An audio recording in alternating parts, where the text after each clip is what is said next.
In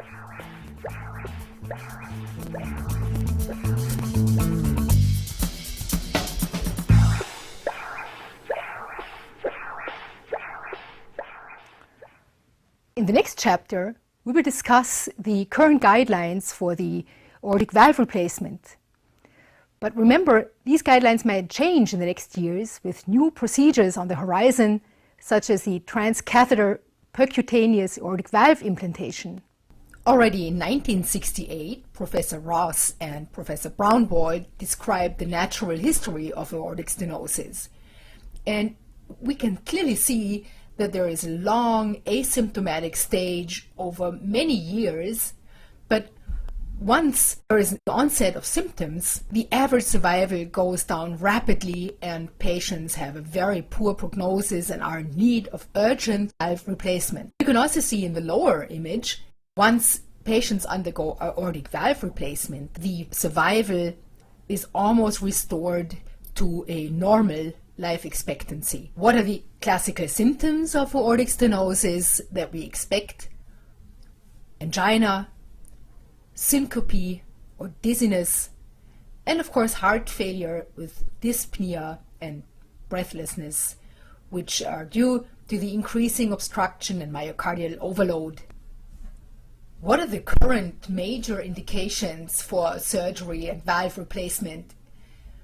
Symptomatic patients with severe aortic stenosis with a valve area below 1 square centimeter should undergo rapid valve replacement. The major symptoms encountered in aortic stenosis are dyspnea, syncope, and angina. The second major indication is once the patients develop reduced left ventricular function, even if they are still asymptomatic. And that's also the reason that these patients should undergo regular echocardiographic follow-up. Another indication can be even in asymptomatic patients once they have abnormal exercise tests with drop in blood pressure when undergoing exercise or developing severe symptoms at maximum exercise. And another important indication for surgery can be even in moderate aortic stenosis if other cardiac surgery is performed, such as, for example, coronary bypass surgery or other valve surgery is performed. Let's look at predictors of rapid progression in aortic stenosis. Of course, in the individual patient, the clinical course can be nonlinear and variable.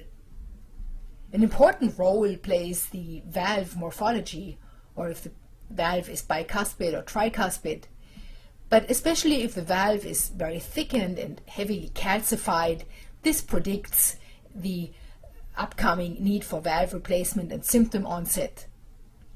The severity of aortic stenosis is a strong prognostic factor when you have a patient with a small aortic valve or a rapid increase of velocity or mean gradient over the year. Then this patient needs to be watched very closely and followed up with echocardiographic controls. The degree of calcification is a strong predictor, and also the subclinical myocardial dysfunction, and now new techniques are coming up such as speckle tracking, strain rate imaging, and also biomarkers such as BNP can predict left ventricular dysfunction.